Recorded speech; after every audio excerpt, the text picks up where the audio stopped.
I'm going to be talking about why esports should be considered a real sport. Many people consider real sports to be sports that involve physical exertion, like baseball, football, and soccer. But would you consider video games played at a competitive level to be called a real sport?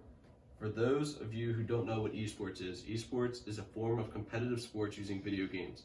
Esports often takes place in a form of organized multiplayer video game competitions, particularly between professional players and individuals or as a team.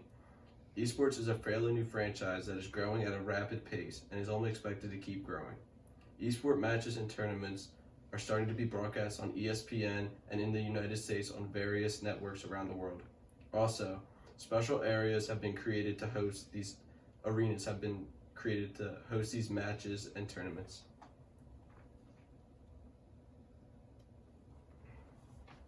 Many may argue that gaming does not take a lot of skill or physical exertion, but in reality, gaming does take quite a bit of physical exertion. In a study performed by Brunner, Pitskier, and Noah, male and female participants' MET's metabolic equivalent raised between 4 to 9 while participating in video games that involve dancing. Their VO2 and minimal oxygen consumptions and METs at a low to moderate level by standing and shaking Nintendo Wii controllers while playing Mario and Sonic at the Olympic Games. This shows that video games does take physical exertion while playing, and their maximum oxygen consumption and metabolic equivalent was at moderate activity level. This study shows that video games do take physical exertion because their maximum oxygen consumption and metabolic equivalent was at moderate activity level and not resting. It is not an easy task to become a professional gamer. Just like becoming a professional athlete, you have to put in countless hours into practicing with your team. The average professional gamer plays video games for around 7 hours a day and plays by themselves for about 4 hours just practicing. A professional athlete spends about 40 hours a week training, so a professional gamer spends almost double the hours a week training than a professional athlete. There are many benefits to becoming a professional gamer. The average professional gamer makes about $1,000 to $5,000 a month, which is equivalent to a normal full-time job. But when you compare that to the average salary of an NBA player, they make on average of $5.15 million.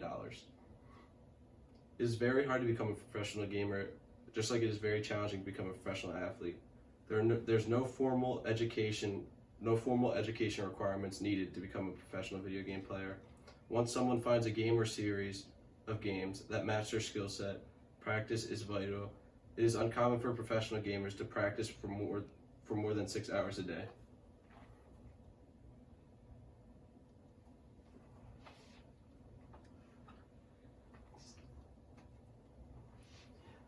Esports has been around for almost 50 years. The first tournament was held in October of 1972, where students from Stanford University competed on a video game called Space Wars.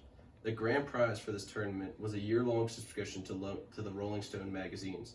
The championship pulled an attendance of about 10,000 people and received widespread media attention for the game. Since then, prize pools for esports have drastically grown, with the biggest prize pool being over $3 million US. There was an estimated 2.57 million esport viewers in the United States in 2018, a figure that is projected to raise to over $46 million by 2023. This means that by 2023, an estimate of 15.5% of the internet users will be watching esports at least once a month.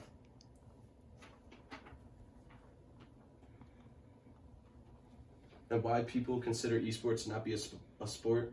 Some people believe that esports should not be considered a sport because video game is something that anyone at any age level can do and requires very little physical activity, and therefore it should not be considered a sport. Like football, baseball, and basketball are real sports. But to argue this, any sport can be played at any age level, just like how video games can be played at any age level. And there are age requirements to become a professional game player, just like how there are age limits to become a professional athlete. This prevents the ability of people from any age to be able to compete in esports. Now, after listening to this information discussed, I hope I was able to persuade you to believe that esports is an actual sport, if you didn't already believe it was. I think it is unfair that a sport depends on whether one sweats. Just because esports is not like every other sport, it does not mean that you should not consider it a sport. If you would like to learn more about this topic, visit www.righttheworld.com and search in esports, and then search should esports be considered a sport.